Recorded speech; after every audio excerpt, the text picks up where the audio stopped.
Imagine a world almost like our own, same size, same mass, same ingredients. It's our cosmic neighbor, Venus, the brightest jewel in our night sky after the moon. For centuries we dreamed of lush jungles and oceans beneath its clouds. But Venus is not Earth's gentle twin, it's a twisted sister, a vision of what can go wrong on a planetary scale.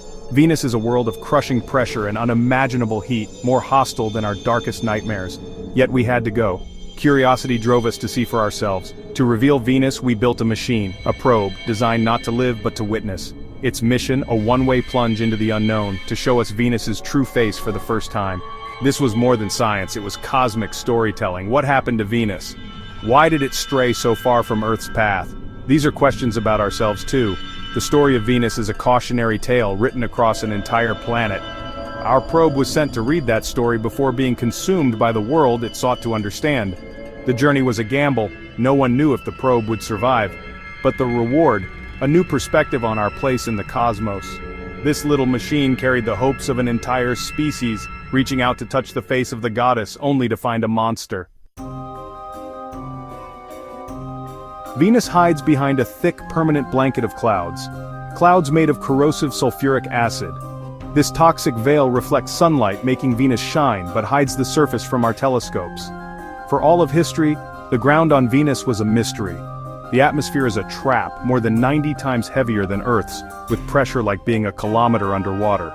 Any spacecraft must be built like a submarine, strong enough to withstand the crushing force.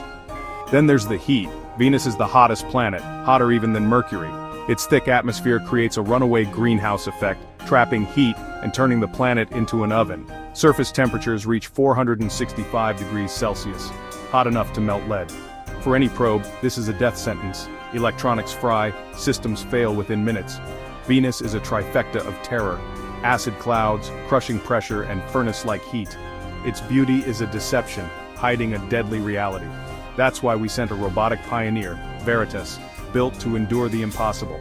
Its mission, punch through the clouds, survive the descent, and send back a single postcard from hell. Veritas's final day began in the cold silence of space. It separated from its orbiter and plunged into Venus's atmosphere, becoming a man-made meteor. A heat shield absorbed the brutal entry, protecting the instruments inside. Parachutes deployed as the probe slowed, the air growing thicker and pressure building. Sensors measured temperature, pressure, and the acid in the clouds, first ever direct data from Venus's deep atmosphere. The main parachute released, the probe fell through dense air almost like water. Heat soared, cooling systems strained, but Veritas pressed on. A camera, protected by quartz, snapped the first images through the haze. With a gentle thud, Veritas landed, cushioned by a special ring. The probe had survived the plunge through hell. Now, in the heart of the furnace, it began its primary mission, to show humanity the surface of Venus. Every second counted. The clock was ticking.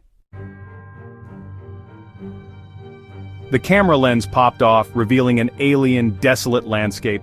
The first images from Venus showed a rocky desert, flat, slab-like rocks stretching to a hazy yellow horizon.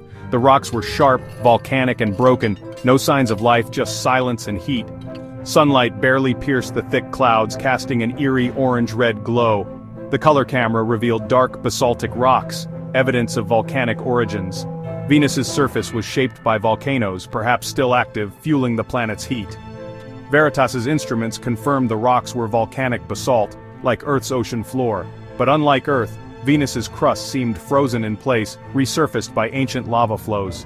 The probe was a geologist on another world uncovering its history. Veritas also recorded the first sounds from Venus, a faint rumble, maybe distant winds or the groan of the planet's crust. For 63 minutes, Veritas sent pictures, chemical readings, and sound. It painted a portrait of a dead world, rock and heat. Then, silence. The end came quickly. Veritas's cooling systems failed, the internal temperature soared, electronics cooked, the radio faltered, and the signal faded into static. The little explorer was dying, baked alive by the world it sought to understand. On Earth, scientists watched as the signal flickered and vanished. Veritas became just another piece of metal on Venus's hostile plains. It survived just over an hour, a heroic feat.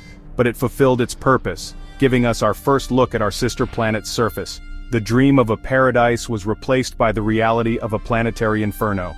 We learned how a planet so similar to Earth could meet such a different fate. Venus became a warning about the fragility of planetary climates.